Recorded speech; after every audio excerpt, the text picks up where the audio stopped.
Glória ao Pai, ao Filho, ao Espírito Santo. Dele, por Ele, para Ele são todas as coisas. Querido, dá a mão para o seu familiar, se for o seu filho, o seu irmão, o seu cônjuge. Se você não tiver ninguém, coloque a mão no teu coração.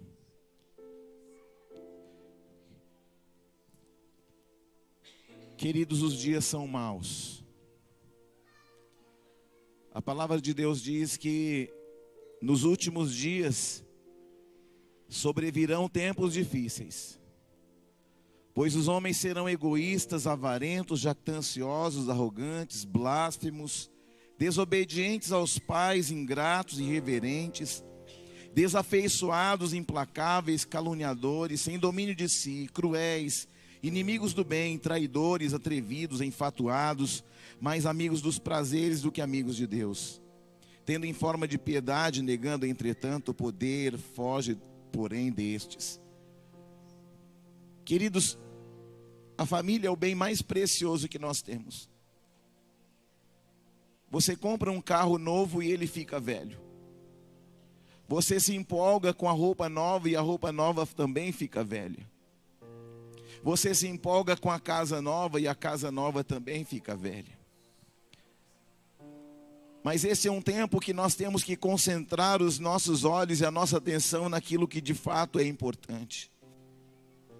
E o que há de mais importante não é o que nós conquistamos, porque muitas vezes o que nós conquistamos tira nossos olhos daquilo que realmente é importante.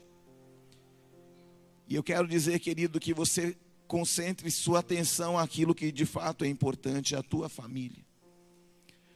Do que adianta o homem ganhar o mundo inteiro e perder a tua casa e a tua família? Que nós possamos clamar nesses tempos difíceis, nesses tempos de egoísmo, onde cada um pensa em si mesmo, onde não há mais comunhão na mesa, onde os filhos se assentam longe dos pais, do olhar dos pais, onde o cônjuge um come no quarto e o outro come na cozinha. Os tempos são difíceis. Querido, se tem algo que eu não abro mão é de que os meus filhos, a minha esposa, nós estejamos sempre almoçando e jantando sempre juntos, porque ali nós conseguimos mapear os olhos de cada um, e quando você olha nos olhos, os olhos são o espelho da alma. Um coração alegre, ele aformoseia o rosto, e por isso comece a praticar estar na mesa com a sua família.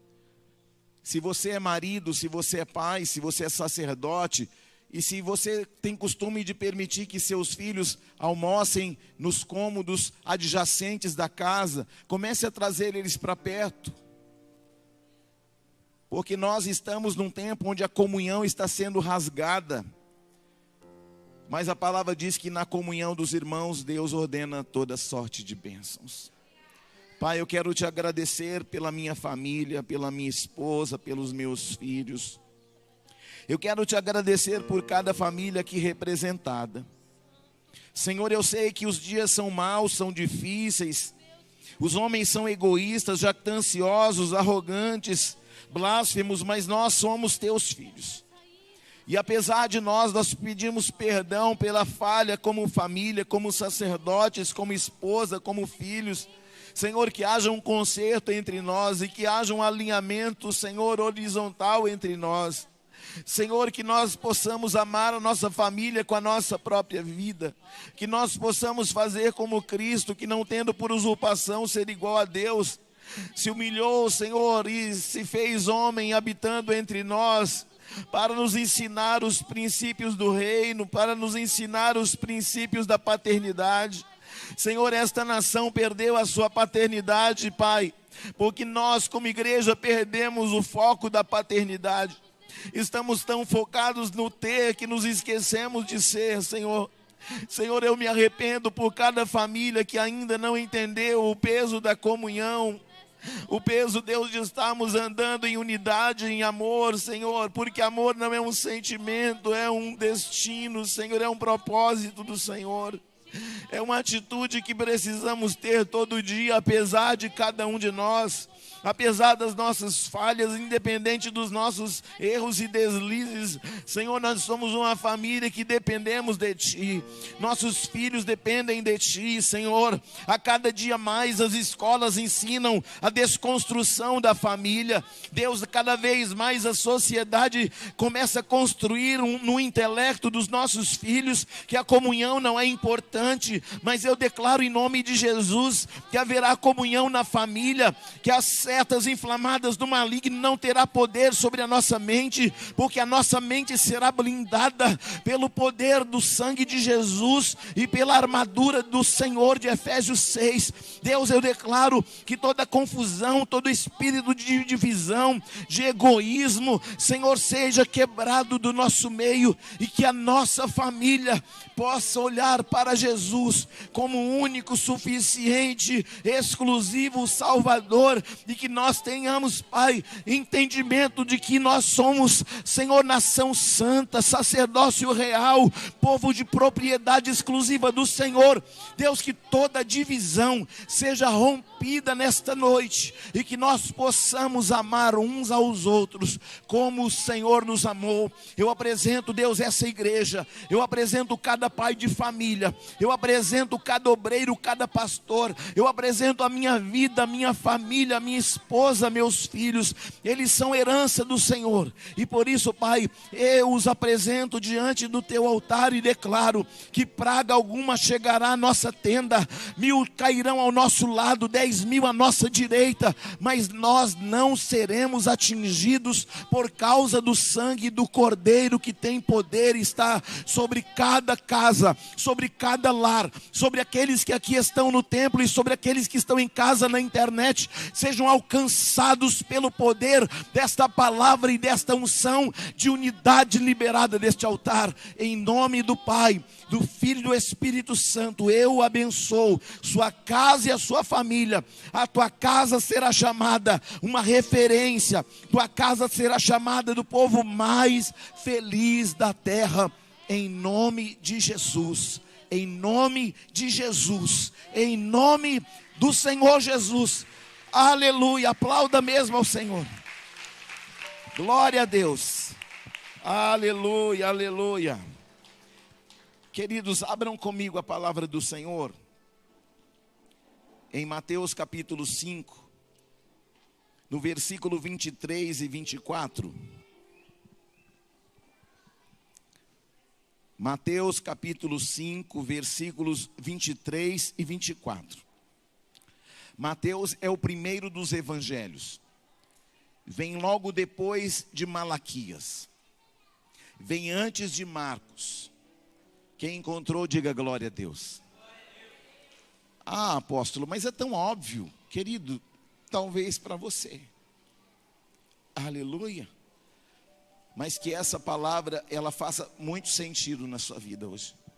Que a palavra que vai ser ministrada e tudo que está acontecendo, querido, está acontecendo um clamor desde ontem aqui na igreja. Ininterruptamente. Ininterruptamente. Que você possa entender que nós estamos num ambiente que foi preparado para a glória de Deus. Não permita que nada te disperse. Se alguém for contar para você alguma coisa externa, fala assim: olha, vamos ouvir a voz de Deus. Porque a palavra de fora, externa, pode até gerar um ruído na sua vida, pode gerar uma preocupação. Mas a palavra de Deus pode mudar a tua vida, a tua história, a tua família, teu casamento.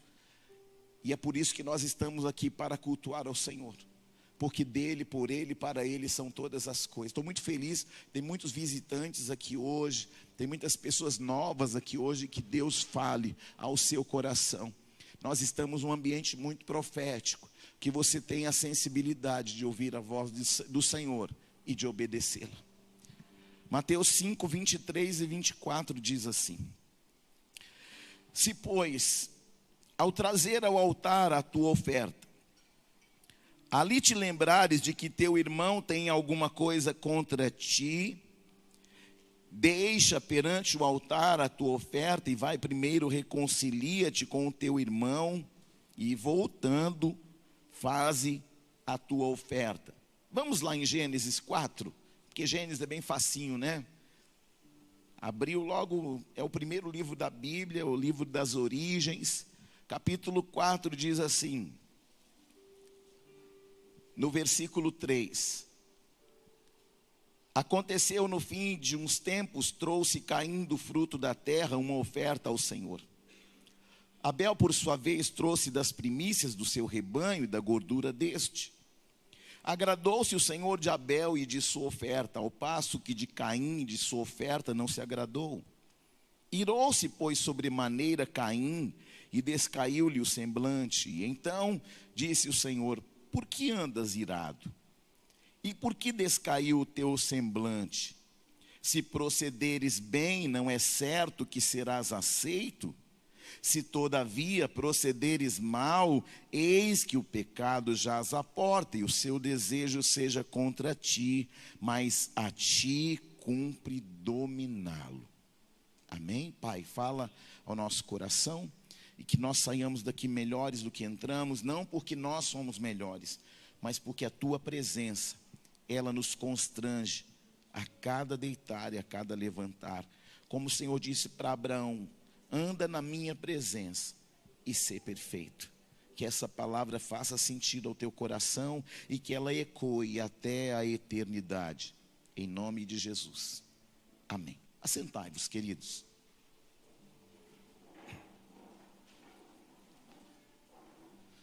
Muitas pessoas ainda não sabem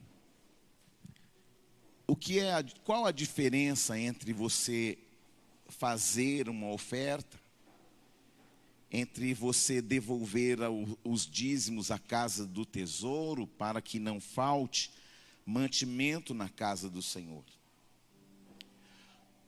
Muitas vezes nós entramos na igreja e muitas áreas da nossa vida a gente permite que o Senhor vá convertendo. Mas como nós ainda somos seres que andamos sobre a terra e precisamos de coisas ainda dessa terra, embora tendo um espírito e uma alma eternos, nós temos um corpo perecível. Então, o que eu aprendo acerca da oferta e do dízimo? O que é o dízimo? E aí eu preciso entender exatamente que isso é um princípio. Isso não é uma diretriz de uma igreja, isso não é algo que um homem chegou lá e inventou, vamos fazer isso porque isso pode dar certo. Isso não é ideia de um empreendedor, isso é um princípio que veio do alto. Muitas pessoas me perguntam assim, mas apóstolo, como é que pode Deus estabelecer um princípio como este, se a palavra diz que Deus já é o dono do ouro e da prata? E de fato, Ele é dono de tudo. Ele é dono da própria vida que cada um de nós achamos que é nossa. É a minha vida. Tanto não é sua que quando Ele pede a nossa alma, a gente tem que devolver, porque não é da gente. Aí o corpo, bluf. Porque Ele diz, minhas são todas as almas.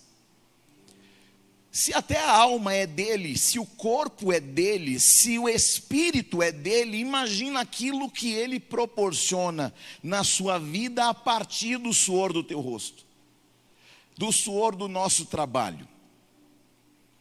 Às vezes nós entramos na igreja e essa parte é difícil a gente virar a chave, porque a gente ainda está numa mentalidade muito capitalista. A gente pensa assim, e não que seja errado você acumular de certa forma para um futuro, não é errado você administrar para que você no futuro tenha bens, posses, para que um dia mal chegue e você tenha um valor para você usar. Para fazer uma viagem, fazer uma programação, tudo isso é maravilhoso e é certo. Muitas pessoas falam assim para mim, mas a Bíblia diz que ter dinheiro é pecado. Não, a Bíblia diz que o amor ao dinheiro é pecado. Você pode ter dinheiro, o que acontece é que o dinheiro não pode ter o teu coração. Porque onde estiver o teu tesouro, ali também estará o teu coração. Então, quando nós falamos de dízimo, que é um princípio que não é a partir da lei mosaica, não é algo que começa ali no Monte Sinai, não é uma diretriz a partir daquele momento com Moisés, é anterior à lei. E como é anterior à lei, ele é um princípio estabelecido por Deus para que nós possamos proteger aquilo que ganhamos. O dízimo não pode ser devolvido por medo, por ameaça. Olha, se você não fizer... Eu tenho um amigo que ele não é da igreja, ele é um empresário lá fora.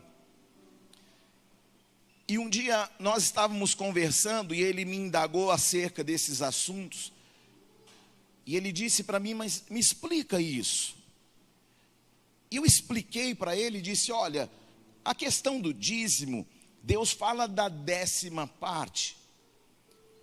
Então, se eu, como empresário, eu vou pegar de todo o bruto, e o empresário não vai devolver o dízimo do bruto, ele vai devolver o dízimo de quanto? Do líquido. E aí ele disse, e qual é o valor do dízimo que eu devo devolver? E por que eu tenho que devolver? Eu disse, você não tem nada. Só que esse é um princípio que ele blinda, ele protege as tuas finanças. Aí ele disse, então, a partir de hoje eu vou começar a praticar esse princípio que você está falando. Eu acredito, agora eu acredito. Só que aí, eu passei um bom tempo sem encontrá-lo. E aí ele disse para mim assim, ele abriu o aplicativo do banco e falou assim, eu gostaria de te mostrar algo muito particular. Vou te mostrar porque eu confio muito em você. E eu vou mostrar para você o dia que nós conversamos, essa data aqui. Aí ele me mostrou lá no aplicativo. Quando você me ensinou sobre o dízimo, ó, essa data aqui, ó. Olha quanto que eu tinha naquela época. Só que quando você me falou aquilo, eu como empresário pensei assim, se Deus em sua fidelidade, Ele vai honrar 10%, eu vou apostar mais. Eu estou falando de alguém que não conhece a palavra, não conhece princípios e não conhece nada, ele está falando de aposta. Ele disse, eu vou apostar mais, eu vou apostar e eu vou começar, não vou devolver 10%, vou devolver 20%. Eu vou ir além daquilo que me foi pedido. E vou ver se isso funciona.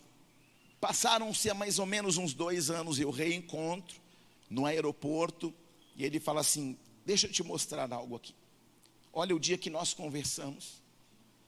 Desde o dia que nós conversamos, eu decidi no meu coração devolver 20% de tudo que eu arrecado.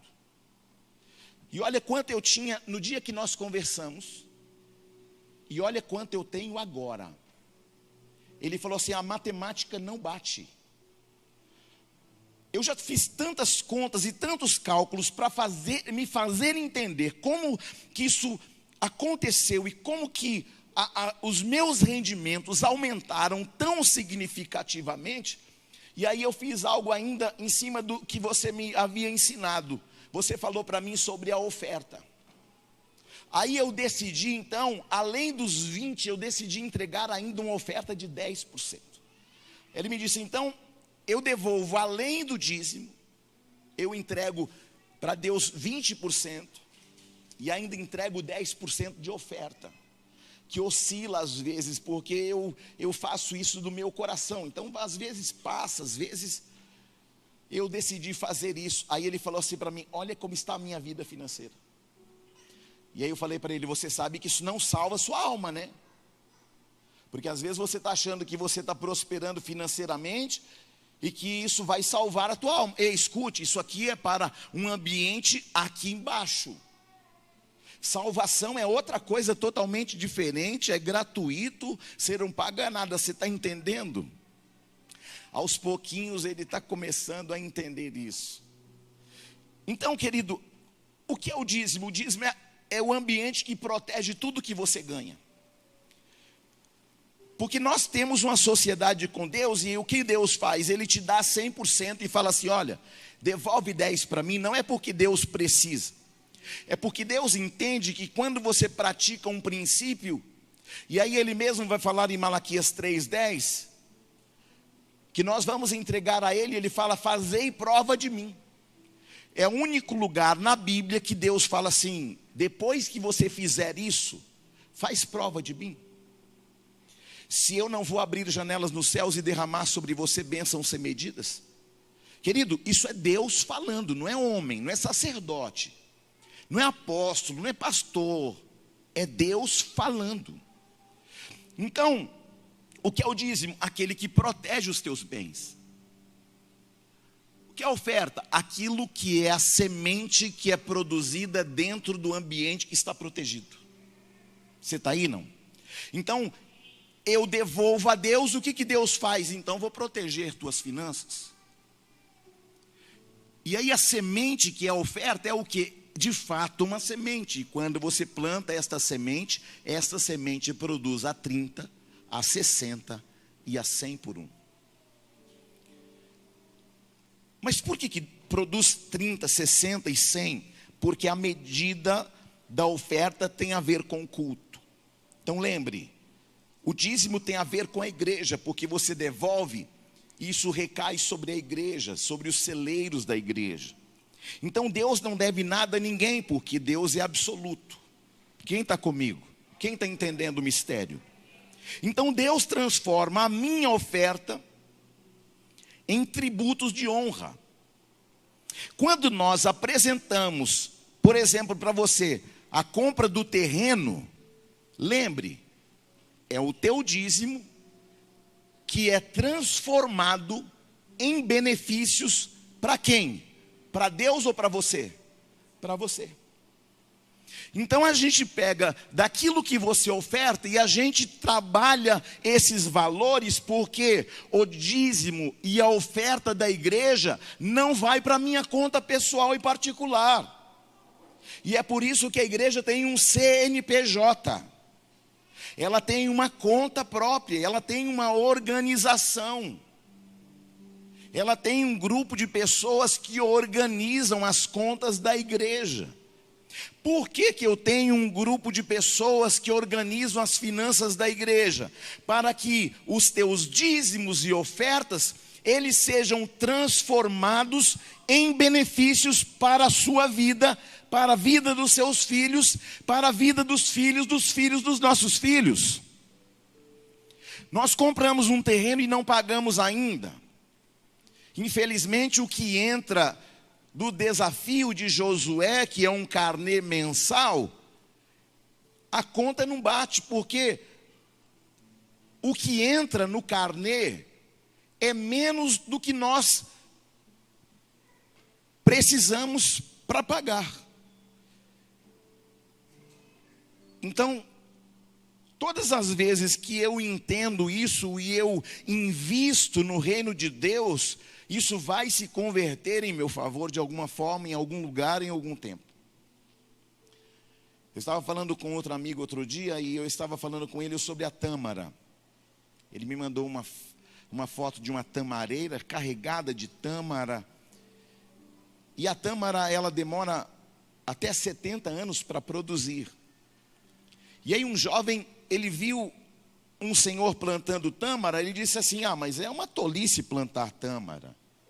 Afinal de contas, você nem vai conseguir comer tâmara desses pés que você está plantando. E tâmara é uma delícia. É doce como mel. Só que aquele homem fala para aquele jovem, se alguém tivesse pensado como você está pensando hoje, há 70 anos atrás, nós não estaríamos comendo tâmara hoje, 70 anos depois.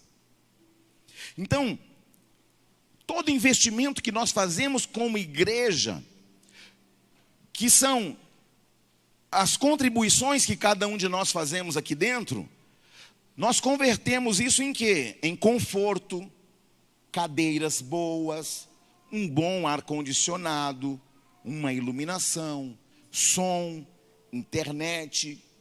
Tem alguém agora nos 4 cantos do planeta sendo ministrados por essa palavra, porque nós temos uma conexão com o YouTube, e essa palavra tem feito sentido para muitas pessoas. Sabe, e nós precisamos entender que os nossos dízimos estão sendo convertidos em benefícios. Muitas pessoas falam assim, mas o que vocês estão fazendo? Irmão, é só você olhar. É só você olhar. Uma vez, uma pessoa, um parente foi em casa, logo quando nós começamos a igreja, houve uma ruptura e houve uma dificuldade, e aí nós não tínhamos dizimistas na igreja. Eu trabalhava numa empresa aérea e eu e a bispa ficamos uma semana chorando, porque a igreja, ela esvaziou e acontecia um grande problema na igreja, e aí não tinha mais dizimistas na igreja. E eu falei, Deus, como é que a gente vai fazer? E aí Deus me disse assim, eu te dei um bom salário. Aí eu entendi.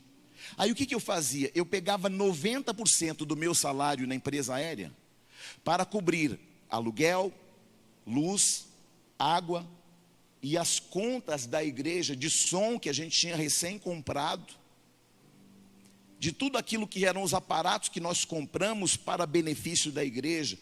E nós lá em casa começamos a viver com 10% do meu salário. Um dia uma pessoa chegou lá em casa e falou assim, mas a igreja é tão linda, mas sua casa não tem nem sofá. Eu disse, porque eu estou investindo num lugar que vai produzir a 100 por 1. Você está entendendo isso, sim ou não? Irmãos, eu abri mão de uma carreira profissional, e eu quero deixar isso muito claro para você, porque eu não sou pastor, porque eu quero me aproveitar de alguma coisa que vem de você. Muito pelo contrário, eu, a bispa, somos formados, temos profissão, mas nós decidimos viver pela fé. Nós decidimos abrir mão de nós para favorecer a igreja. Nós moramos de aluguel, mas nós compramos um terreno para a igreja. Você está entendendo isso, sim ou não? Por quê? Porque o nosso alvo é Cristo. Eu não estou olhando apenas para você agora. Eu estou olhando esses pequenininhos que estão nos braços. Eu estou fazendo um investimento porque eu acredito que esta igreja vai alavancar o evangelho não apenas para o Mato Grosso. Existe uma palavra, uma promessa sobre esse ministério, que ele alcançaria, e em cada estado da nação brasileira haveria um ministério Ágape Nova Aliança anunciando o evangelho de Deus e o reino de Deus. Então, eu invisto a minha vida, a minha saúde, a minha família, porque muitas vezes eu e a minha família, nós pagamos um preço para ficar aqui, e a gente está de prontidão. Você pensa que não? O culto não termina quando a gente dá a bênção apostólica. Nós estamos no culto todo dia. Tem alguém que precisa de um apoio, tem alguém num hospital, tem alguém num sepultamento, tem alguém precisando de um apoio, e a gente está sempre se movimentando. Por quê? Porque nós entendemos que vidas valem mais que coisas. E quando você entende que o que você oferta neste altar é um investimento no reino e na vida de pessoas, você para de pensar para onde está indo. Querido, entenda, nós estamos trabalhando no reino e para o reino. Há um propósito nisso. E para encerrar, nós não somos donos de suas ofertas. Elas entram e se convertem em benefícios. Mas Deus faz julgamento sobre quem oferta, sabia disso? E aí eu quero te ensinar algo muito, muito importante. Deus não julga a quantidade, mas a qualidade da sua oferta. Porque quando eu olho na palavra de Deus, nós vamos ver aqui, Deus falando, olha, antes de trazer no altar a tua oferta, se conserta com teu irmão.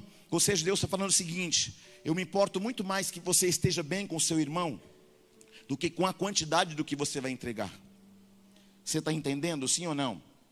E aí, quando você vai em Marcos 12, aqui em Marcos 12 vai dizer algo muito peculiar e que é maravilhoso. Nos versículos 41 a 44. Diz assim: assentado diante do gasofilácio, observava Jesus como o povo lançava ali o seu dinheiro. Ora, muitos ricos depositavam grandes quantias. Vindo, porém, uma viúva pobre, depositou 2 pequenas moedas correspondentes a 1 quadrante, e chamando seus discípulos, disse-lhes: em verdade vos digo que esta viúva pobre depositou no gasofilácio mais do que todos os que ofertaram. Porque todos eles ofertaram do que lhes sobrava. Ela, porém, de sua pobreza, deu tudo quanto possuía, o seu sustento. Isso me ensina o quê? Que não é sobre a quantidade, é sobre quem entrega. Quando eu olho para Gênesis 4, Deus recusa a oferta de um e aceita a oferta de outro. Não era porque uma era mais bonita e outra mais feia, mas porque quando nós vamos entregar uma oferta, antes de Deus olhar para as suas mãos, para o seu bolso, para a sua carteira, para o seu Pix, Ele olha para o seu coração. E é por isso que o apóstolo Paulo fala em 2 Coríntios, no capítulo 9, ele fala assim, cada um contribua segundo tiver proposto no coração, não com tristeza, nem por necessidade, porque Deus ama a quem dá com alegria. Será que a nossa oferta é uma oferta de alegria? Muitos homens de Deus passam aqui, e eles falam assim: rapaz, minha igreja tem 20 anos, a gente não tem nem 10% do que vocês têm, de som, de ar, de bons assentos. Querido, tudo isso é graça de Deus, porque Ele encontrou neste lugar homens e mulheres que decidiram a ofertar, porque amam fazer isso. E uma coisa importante: você está diante de um altar, pelo qual eu estou diante de Deus e vou responder diante de Deus por tudo. Que a sua oferta hoje, ela seja sondada pelo coração de Deus. Deus vai julgar a nossa oferta hoje. Não é pela quantidade. Deus nunca julga uma oferta pela quantidade, mas pela qualidade dela. Porque ela segue uma ordem. Não é o quanto, é como eu entrego. Fala para alguém assim: não é o quanto, é como você entrega. Se você entender isso, se isso fizer sentido para você, e se você decidir fazer isso verdadeiramente, querido, a palavra de Deus diz que o Senhor abrirá janelas nos céus e derramará sobre nós bênçãos sem medida. A medida recalcada, sacudida e transbordante. Quando você pensar em medida recalcada, sacudida e transbordante, lembra do pipoqueiro. Ele coloca a pipoca, coloca mais um pouco, aí o que ele faz? Recalca. Por que o pipoqueiro recalca a pipoca? Para caber mais. E depois que a pipoca foi mais profundo, cabe mais, aí ele coloca mais. É a medida recalcada. Aí depois que ele recalca e coloca por cima, ele dá uma balançadinha para ver se cabe mais um pouco. É a medida recalcada, sacudida e transbordante. Ficou claro para você a medida recalcada, sacudida e transbordante agora? Didático, sim ou não? Então, o que Deus vai fazer em nossa vida financeira, não pela quantidade de o que ofertamos e dizimamos, mas pela maneira e pelo coração daquele que oferta, porque antes de Deus olhar para a sua mão, Ele vai olhar para onde? Para o seu. Antes de Deus olhar para as suas, Ele vai sondar o seu. Antes de Deus olhar para o seu bolso, Ele vai sondar o seu. Antes de Deus olhar para a sua conta bancária, Ele vai sondar o seu. E aí Ele vai abrir janelas nos céus e derramar sobre a sua vida uma bênção tal que os seus olhos, os seus ouvidos nunca viram, nunca ouviram ou jamais penetrou ao teu coração. Amém? Você está aí não? dos nossos diáconos vão entregar um envelope nas suas mãos. Lembre, é com alegria, tá bom? Não é com, se quiser um limão, porque tem gente que oferta parecendo que chupou limão. Não, é com alegria, amém? Glória a Deus. E aí nós temos um Pix também, que você pode fazer aí em casa. Vai ter um tagzinho no canto da câmera, aí na sua imagem no YouTube. E aqui também no telão, no fundo, tem também um Pix para você fazer o seu Pix. E para aquele que quiser, de repente, utilizar a maquineta, nós também temos a maquineta para você ofertar ao Senhor em nome de Jesus. Vamos adorar?